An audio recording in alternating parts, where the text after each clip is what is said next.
citoyens et maîtres de l'univers daignent regarder d'un œil favorable ceux qui sont ici assemblés devant vous pour veiller au bien-être et à la prospérité de notre municipalité. À Monsieur le maire Jean-Guy Desrosiers et aux conseillers Monsieur Jean-Paul Boivin, Monsieur Gaston Caron, Monsieur Michel Coulombe, Monsieur Michel Mercier, Monsieur Michel Paquette et Monsieur Rémy Langevin, une séance ordinaire du conseil municipal de la ville de Montmagny se tient à l'hôtel de ville ce lundi 9 septembre 2013 à 20h. Merci, Monsieur le greffier.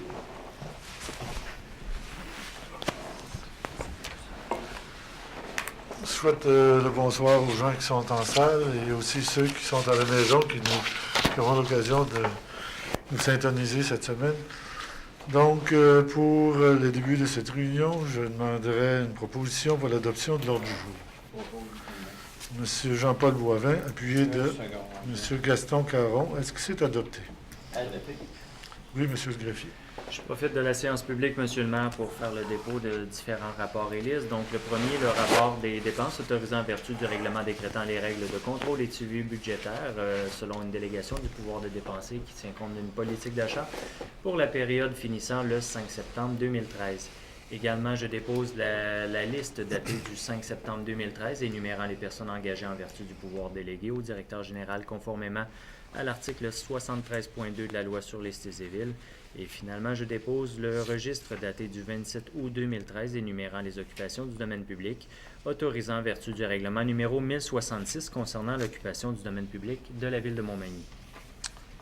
Je vais répéter ce que je dis régulièrement lorsqu'il y a des dépôts. De différents rapports sont analysés par le conseil municipal et après les réponses aux questions, ils sont déposés en séance tenante. Donc, si on les voit ici apparaître à l'ordre du jour, c'est parce qu'ils ont été vérifiés et que les réponses ont été satisfaisantes. Au niveau des autres résolutions, Monsieur le greffier. Résolution 2013-267 est d'approuver les procès-verbaux de la séance ordinaire du 19 août 2013 et des séances extraordinaires des 26 et 30 août 2013. Les membres du conseil déclarent avoir reçu copie des 10 procès-verbaux conformément à la loi et en conséquence déclarent les avoir lus et renoncent à leur lecture. Résolution 2013-268 est de prendre acte du procès-verbal de la réunion spéciale du comité consultatif d'urbanisme en date du 3 septembre 2013 et d'autoriser les services municipaux et ou intervenants concernés à entreprendre les procédures nécessaires découlant des recommandations contenues au dit procès-verbal. Et résolution 2013-269 est de confirmer le versement de contributions à divers organismes sans but lucratif totalisant un montant de 15 043 et 14 sous. Au niveau des trois résolutions, je prendrai quelqu'un pour les proposer. Je propose. Monsieur Paquette, appuyé de Monsieur Mercier. Est-ce que c'est adopté? Adopté. Résolution 2013-270 est d'autoriser la Légion royale canadienne filiale 150 Bernatchez et le 6e régiment d'artillerie de campagne du Canada à utiliser le réseau routier de la ville de Montmagny le dimanche 10 novembre 2013 pour la tenue d'un défilé dans le cadre des célébrations du Jour du souvenir selon l'horaire et le trajet suivant, soit entre 8h30 et 9h30 pour le défilé, débutant sur l'avenue de la Gare, soit au manège militaire, et ensuite pour se rendre sur la rue Saint-Thomas, ensuite l'avenue de l'Église jusqu'à l'église Saint-Thomas, et puis entre 10h15 et 11h30 pour la cérémonie commémorative au cénotaphe, suivi du défilé de retour au manège militaire. Il s'agit d'emprunter la rue Saint-Jean-Baptiste-Est, le départ du cénotaphe, et ensuite jusqu'à l'avenue de la Gare jusqu'au manège militaire. Le tout conditionnellement à ce que cet organisme assure l'accès aux voies publiques pour les véhicules d'urgence en tout temps pendant le défilé. Résolution 2013-271 est d'autoriser l'organisme Club Rotary de Montmagny à utiliser le réseau routier de la ville de Montmagny le samedi 14 septembre 2013 entre midi et 17h pour la tenue d'une randonnée cycliste comportant les volets populaires et familiales selon les trajets soumis par cet organisme, le tout conditionnellement à ce qu'il assure l'accès aux voies publiques pour les véhicules d'urgence en tout temps pendant la randonnée et qu'il soit doté des couvertures d'assurance adéquates.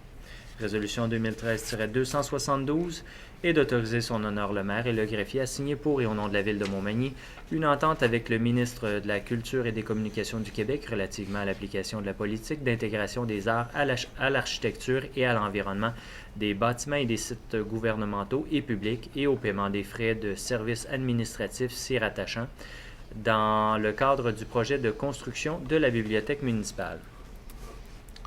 Concernant les 3 résolutions, honnêtement, au niveau de la Légion royale canadienne, je pense que cette année, avec le déplacement du cénotaphe, la cérémonie va être beaucoup plus sécuritaire parce qu'on pourra utiliser le côté sud de la rue au lieu d'être dans le milieu de la rue comme on l'était les années antérieures. Et pour ce qui est de 272, la politique d'intégration des arts à l'architecture et à l'environnement des bâtiments, ben ça, c'est lié aux subventions gouvernementales concernant les bâtiments. On dit le 1% pour une œuvre d'art par les artistes. Donc, lorsqu'on a une subvention gouvernementale, on ne peut pas passer à côté de cet élément-là parce que cette loi-là avait été émise dans le temps pour permettre aux artistes de pouvoir s'enregistrer au niveau gouvernemental et de favoriser du travail pour le milieu artistique. Donc, c'est pas différent pour la bibliothèque de Montmagny. Il y aura une œuvre d'art qui y sera attachée. Et celle-ci demande de signer une entente avec le ministère de la Culture. Donc, pour les 3 résolutions, je prendrai un proposant. Monsieur Boivin, Jean-Paul Boivin. J'appuie. Monsieur Gaston Caron. Est-ce que c'est adopté? Adopté. Résolution 2013-273 est d'engager M. Daniel Forgue pour occuper un poste de technicien en traitement de l'eau au service des travaux publics et des infrastructures à titre régulier temps complet au salaire et conditions prévues à la Convention collective de travail d'École Bleue en vigueur à la Ville de Montmagny, le dit engagement prenant effet le 9 septembre 2013.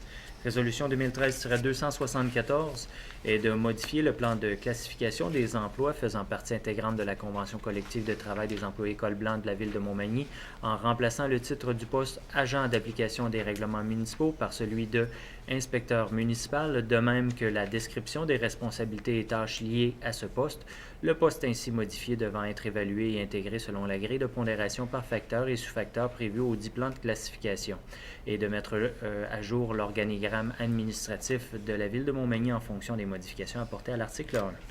Résolution 2013-275 est d'adopter la politique interne intitulée Politique d'incitatif de rétention du personnel moniteur et ou sauveteur à la piscine, datée du 1er septembre 2013, laquelle remplace celle adoptée le 13 juillet 2009 par la résolution numéro 2009-275, telle qu'amendée le 13 décembre 2010 par la résolution 2010-505 et est en vigueur rétroactivement au 1er septembre 2013.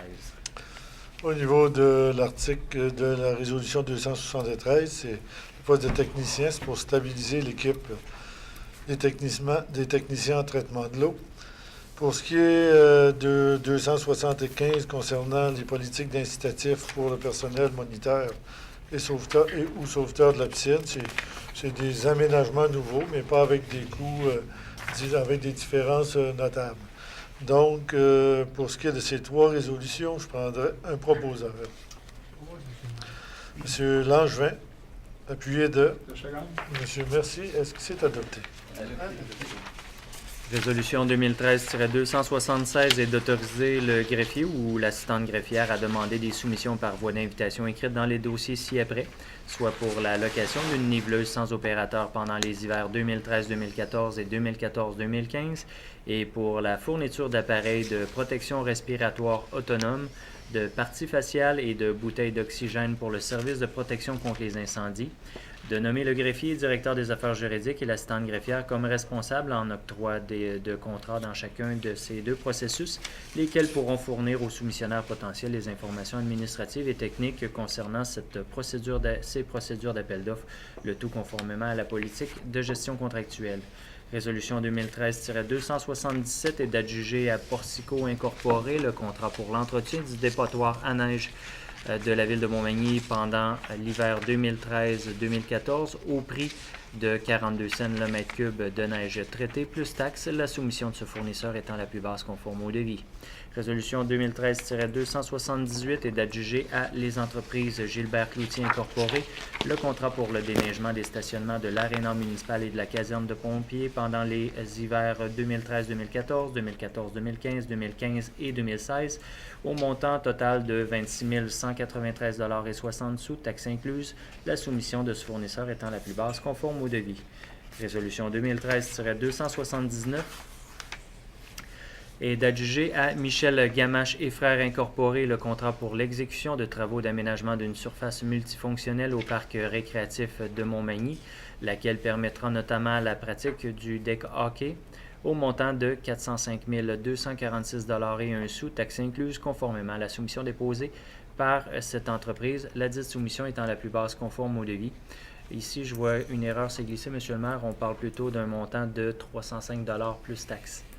Les documents d'appel d'offres, le devis, les addenda, la soumission de l'adjudicataire et la présente résolution constituent l'entente liant les parties. Vous voulez dire 305 000 plus taxes? 305 000 plus taxes, donc on parle de 350 52 000 Il taxes. me semblait que j'avais vu ça quelque part.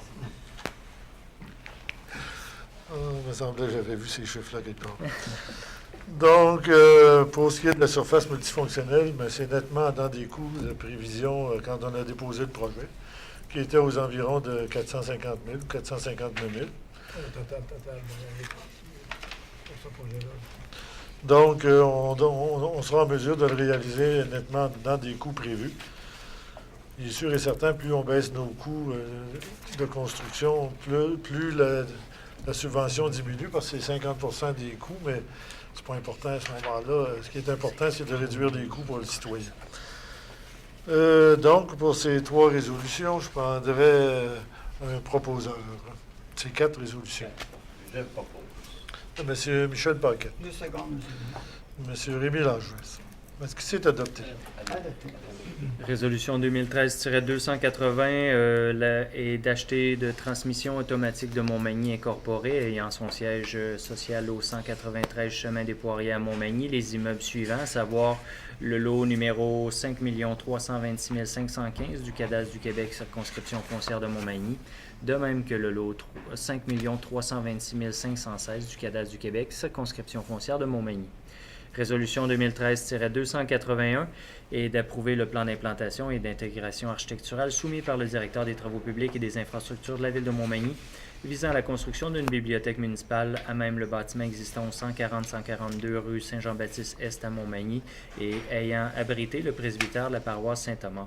Le dit plan s'avérant, après analyse de la part du comité consultatif d'urbanisme, conforme aux critères et objectifs prévus au règlement numéro 1070 relatif à l'approbation de plans d'implantation et d'intégration architecturale pour les bâtiments patrimoniaux en milieu urbain et rural.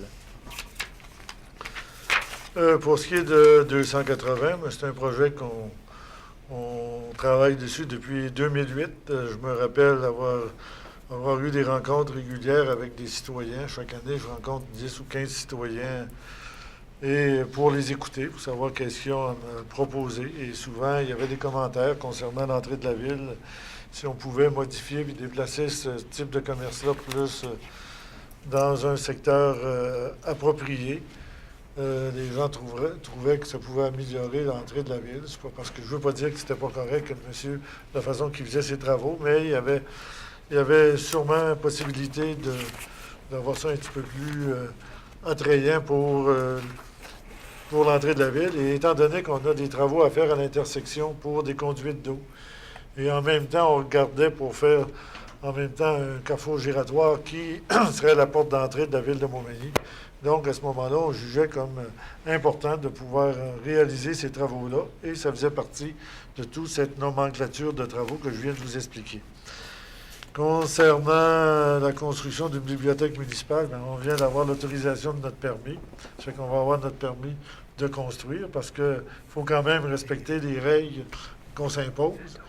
On ne peut pas déroger aux règles qu'on impose aux citoyens. On ne peut pas se les permettre chez nous. Donc, c'est la même chose pour tout le monde. Donc, pour les 2 résolutions, je prendrai quelqu'un pour me les proposer. Je propose, M. Caron, appuyé de M. Boivin. Est-ce que c'est adopté? C'est un geste important. Là. C'est le premier geste important vers la réalisation. Au niveau de la période des questions, est-ce qu'il y a quelqu'un qui a des questions dans la salle? Vous pouvez aller au lutrin, vous nommez, si vous êtes résident, vous donnez l'adresse et vous posez votre question, puis si on connaît la réponse, on va vous répondre. Je me nomme Yves Pelletier, j'habite au 412 chemin de Croix Saint-Nicolas à Montmagny. Moi, j'aimerais ça avoir une question. J'aurais 2 questions. J'aimerais ça savoir si vous avez entendu parler probablement de l'oléoduc Énergie S, le Oui. projet Oui. qui est passé par TransCanada. J'aimerais ça savoir ce que c'est que vous en pensez, quelles sont les démarches que la Ville compte faire à ce sujet. J'aimerais ça savoir si, à la Ville de Montmagny, qui est une ville qui est dans les lois et cités, si la Ville s'est dotée ou elle devrait faire des démarches pour se couvrir d'une loi obligeant toutes les entreprises privées qui passent sur ces terrains à effectuer la remise en état des lieux, s'il y a eu des déversements, s'il y a eu des dégâts, s'il y a eu quelque nature que ce soit. Est-ce qu'il y a des lois qui existent pour protéger les citoyens et la Ville pour son territoire? La première question que vous avez posée, c'était quoi la position de la Ville vis-à-vis de la construction de l'oléoduc? On a discuté ce soir. Le conseil municipal est favorable à la construction à 2 conditions. Première condition, qu'on assure la sécurité des citoyens. Ça répond en partie à votre deuxième partie de question. Et aussi assurer une redevance vers les citoyens qui vont utiliser les terrains et aussi une redevance vers la municipalité, étant donné qu'ils utilisent notre périmètre urbain. C'est nos conditions de base pour l'oléoduc, parce que nous, c'est difficile de dire ça, là, parce que soit il passe un oléoduc, le pétrole, ou il passe sur le chemin de fer. Ouais. On a 2 choix. Puis, on pense que les 2 sont essentiels, mais si on peut diminuer le transport ferroviaire des produits dangereux avec des impacts comme on a connus, pour nous, ça nous sécuriserait aussi. Et s'ils le font sur la voie ferrée, qu'ils puissent avoir, que les villes aient une position, les municipalités qui peuvent porter, avoir qu'est-ce que contient les transports ferroviaires, quelle vitesse qui circule sur notre terrain. Si on a beaucoup de questions au niveau des normes, je pense que l'Union des municipalités travaille à l'heure actuelle là-dessus. La Fédération québécoise des municipalités travaille à l'heure actuelle là-dessus. La Fédération canadienne des municipalités travaille à l'heure actuelle là-dessus. Et aussi, le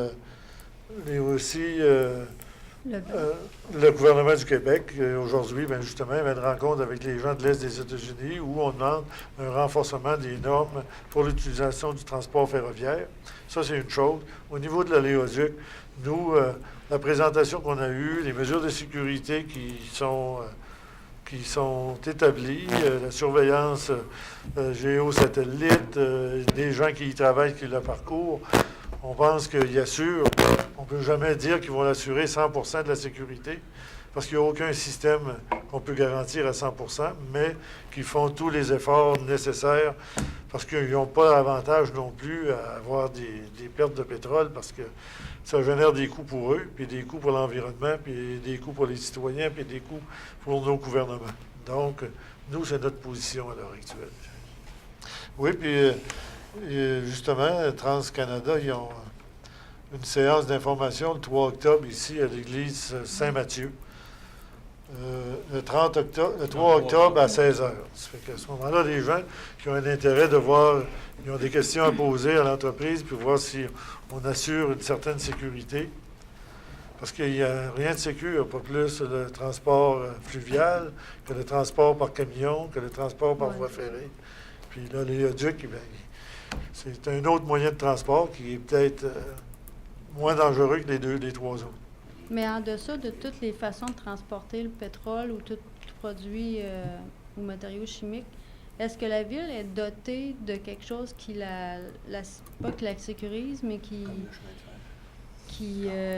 fait que s'il arrive de quoi, elle peut arriver à demander quoi à ces entreprises-là? Il y a la sécurité civile au niveau municipal, puis il y a la sécurité publique au niveau municipal, puis la sécurité civile au niveau gouvernemental. Okay. Quand il arrive un événement comme il est arrivé à Lac-Mégantic, ou qui arrive dans d'autres, ou qui est arrivé ici quand il y a eu un déraillement ferroviaire, c'est sûr que la sécurité civile débarque à Montmagny.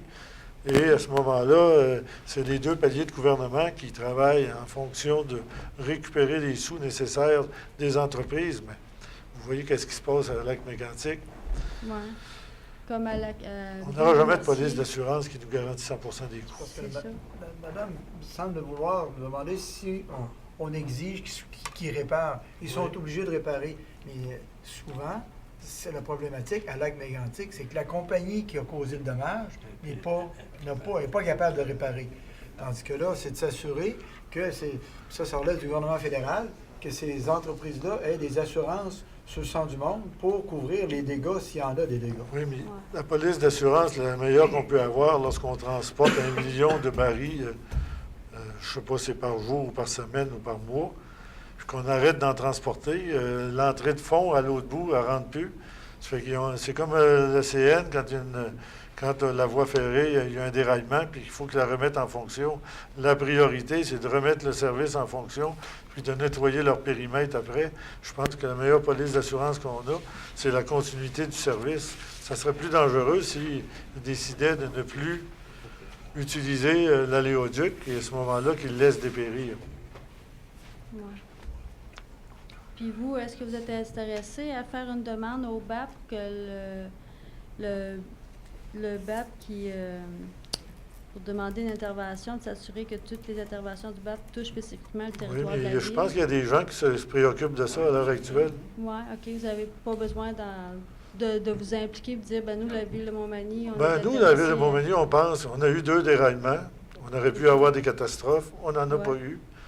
On se dit, l'aléoduc, ça passe souvent un peu loin des cours d'eau, un peu plus loin des zones habitées.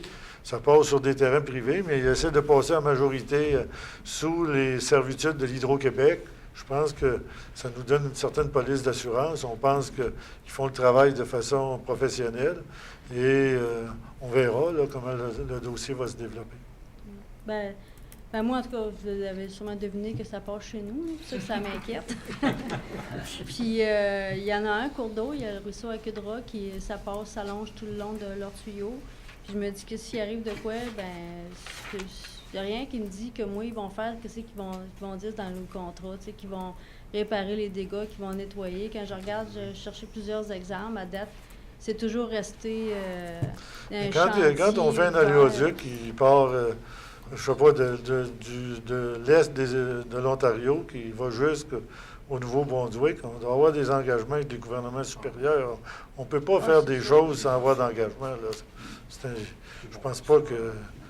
Mais dans d'autres municipalités, comme à Saint-Aubert, puis que j'ai vu, en tout cas, ils ont déposé des résolutions demandant que le BAP soit partie intégrante qu'il fasse les suivis, puis que le ministère du Développement durable aussi intervienne, juste pour s'assurer d'avoir un suivi, puis démontrer au gouvernement que les citoyens sont un peu, se sentent concernés par ça, puis qu'on aimerait ça qu'on fasse attention à notre environnement, que le gouvernement, il sache que nous autres, on veut qu'ils fassent attention, que les compagnies fassent attention, puis qu'ils ne fassent pas comme parfois, comme à Shawinigan, s'installent à quelque part, puis quand ils ont fini de faire ce que c'est qu'ils ont fait, ils vont laisser les tuyaux là, tu sais.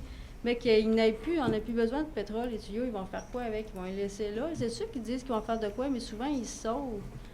Tu sais, je trouve ça embêtant. C'est inquiétant, quelque part. Oui, mais dimanche, dimanche le 30, vous pouvez poser ces questions-là aux gens qui réalisent c'est sûr qu'on vient me répondre, je suis certaine, mais... moi, je veux là, à un savoir, moment donné, je ne sais pas, il faut croire quelqu'un à quelque part. Là. Il doit y avoir quelqu'un qui... Son seul but, ce n'est pas de mettre tout le monde en danger, je ne peux jamais croire. Je sais bien. C'est surtout de voir qu'est-ce qui est fait à ce niveau-là pour que justement que ça reste correct, que nous autres, les citoyens, on se sente... Parce qu'à l'expérience des oléoducs qui existent déjà, il y en a eu des accidents. Oui. Mais il y a eu des accidents par la voie maritime pas mal plus terribles que celles des oléoducs. Oui. Puis... c'est sûr, dans 50 ans, est-ce qu'il y en aura encore du pétrole? Je ne peux pas vous répondre. Là. On ne sait pas. Au début du siècle, c'était l'huile de baleine, puis là, maintenant, c'est le pétrole. L'huile de baleine, on n'en trouve plus, mais le pétrole vient faire... c'est du combustible fossile qui, à un moment donné, on hésite toujours qu'on est en train d'épuiser la réserve. Est-ce que ça sera de l'hydrogène ou d'autres choses plus dangereuses? Moi, je ne peux pas en mesure de vous répondre. Excepté que nous, par les présentations qu'on a eues et ce qu'on a entendu, c'est travailler de façon à sécuriser le citoyen au maximum, mais donner une garantie à 100 je ne pense pas qu'ils seront jamais capables de vous dire ça. Ouais. En tout cas, je voulais savoir la position de la ville. C'est notre position, pour le moment. OK. Merci, madame.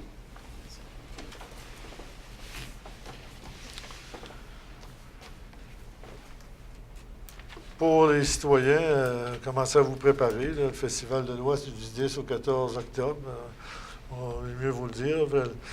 Monsieur le greffier, qui est président d'élection, l'élection est déclenchée à partir du 20 septembre, aller jusqu'au 3 novembre. Donc, ceux qui ont besoin d'informations peuvent discuter avec Félix ou peuvent aller voir le site Internet qui donne l'information sur les élections municipales. Et pour ce qui est du reste, je pense que ça fait le tour de ce qu'on a à vous dire ce soir. Donc, pour cette assemblée ou cette séance, je prendrai quelqu'un pour proposer la levée de la séance. Je propose. M. Paquette, appuyé de... Une seconde. M. Mercier, est-ce que c'est adopté? Adopté. Bon, je vous remercie beaucoup de votre présence. Vous savez que il nous reste une séance régulière en septembre, puis une dernière séance télévisée en octobre, qui est le 1er octobre. Et qu'à partir du 4 octobre, à l'exception de moi, le conseil municipal, à ce moment-là, est dissous jusqu'au 3 novembre. Et le maire, jusqu'à ce qu'il, s'il est réélu, s'il se présente, ou à la nomination d'un nouveau maire qui peut être aux environs peut-être du 6 ou du 7 La sermentation novembre. est prévue le 8 novembre. Le 8 novembre. Donc, à ce moment-là, c'est la position. Oui. Peut-être noter, M. le maire, que la séance publique télévisée d'octobre, spécialement, est le mardi 1er octobre et non un lundi, parce qu'il faut absolument prévoir une séance publique au moins une fois par mois. Donc, on a À chacun des mois de l'année. Effectivement. Puis, ça devait tomber un mardi pour s'assurer avant le 4 octobre, ou le moment où les élus ne peuvent plus siéger dans le cadre de la campagne électorale. Il fallait s'assurer de faire une séance entre le 1er et le 4, donc ça sera le mardi.